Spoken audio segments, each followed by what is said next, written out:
Здравейте, приятели!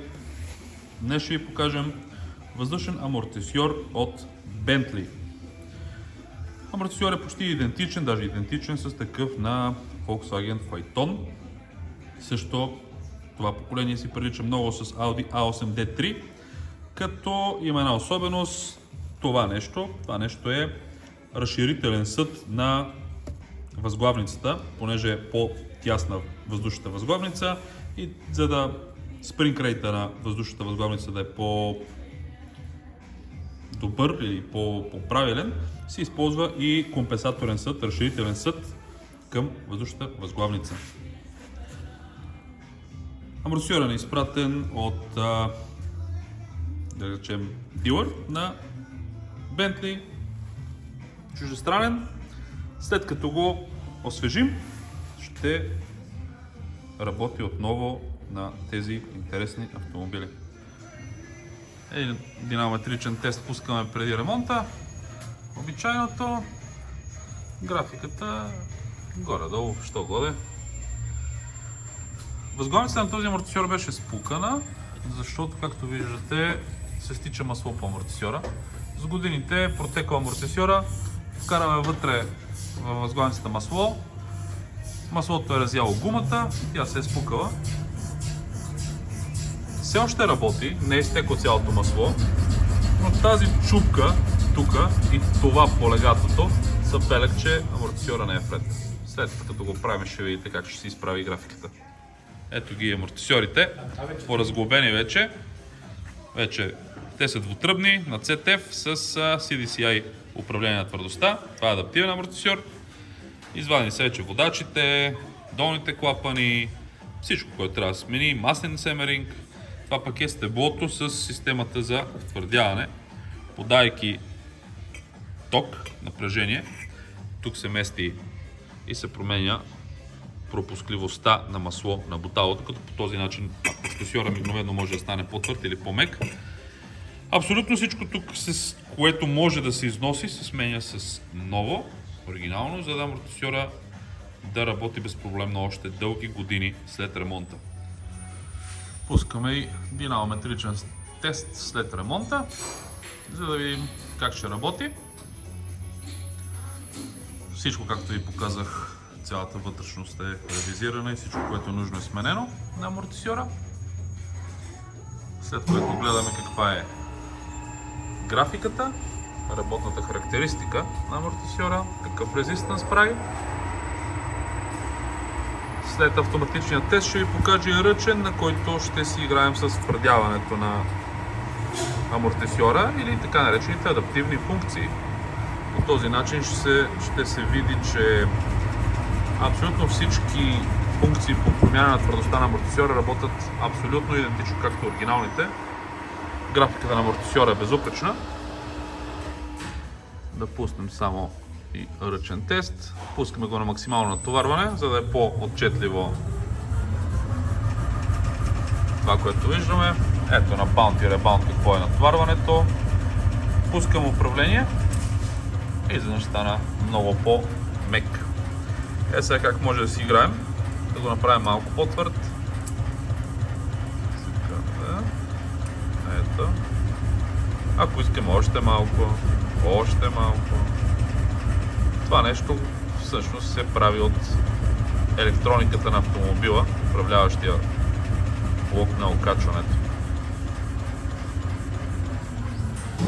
След всичките тези тестове събираме заедно с възглавницата и амортисьорът е готов за още години вярна служба. Това са горните чашки на възглавницата на Bentley-то. Защо ви го показвам? Там ви заради следното нещо. Към тази част се защипва гумата, гумения балон на възглавницата. Искам само да ви обясня, че качественият ремонт на една възглавница не се състои само в това да се смени гуменият балон, а да сменят и тампоните в нея. Защото ако не се сменят, в повечето случаи започва да притропва. Ето, тук е един от уплътняващите въздуха тампони. Тук се сменява. Разбира се, винаги се сменява с чисто нов оригинален. Ето тук имаше някъде и самия номер. И разбира се, изключително важно да се смени ударния тампон. Този тампон свързва амортисьора с възглавницата и през него се предават вибрациите от амортисьора към възглавницата, за да не тропа и да не трака. Така че от ремонт на възглавница до друг на ремонт на възглавница винаги има голяма разлика в качеството и в това, което се вгражда вътре. След като вече сме изчистили чашката, сменили сме тампоните, които ви показахме, преминаваме към защипване на гумения балон, гумата на възглавницата. Това нещо се нахлузва към чашката. Ето така, гумения балон и се запресова с неръждаем пръстен. Пак казвам, важно е да не се защипват с някакви там рязани търби и така нататък, а неръждавейка, за да не гние. И пръстен произведен в завод. Първо долната част се защипва на този униплекс. Сега ще видите точно как леко ще я стисне.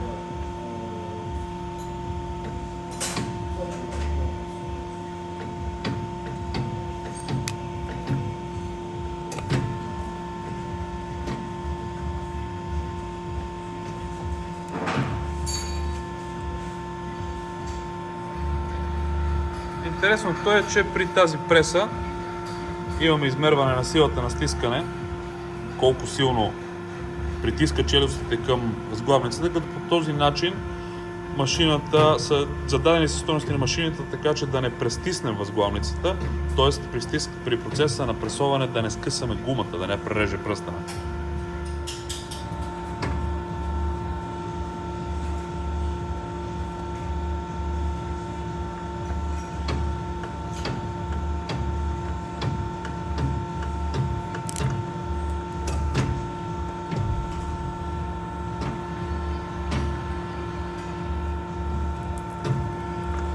По същия начин пресовахме горната чашка.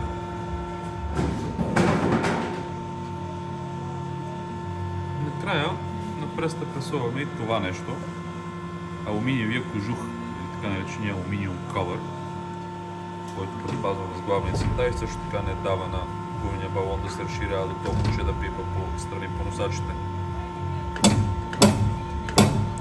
Вместо да се пие с чукове, да се използва стария алуминиум ковър и да се тормози, накрая да изглежда все едно е минал влак през него, ние просто използваме нов алуминиев кожух. Ето как стана, смачкана и така.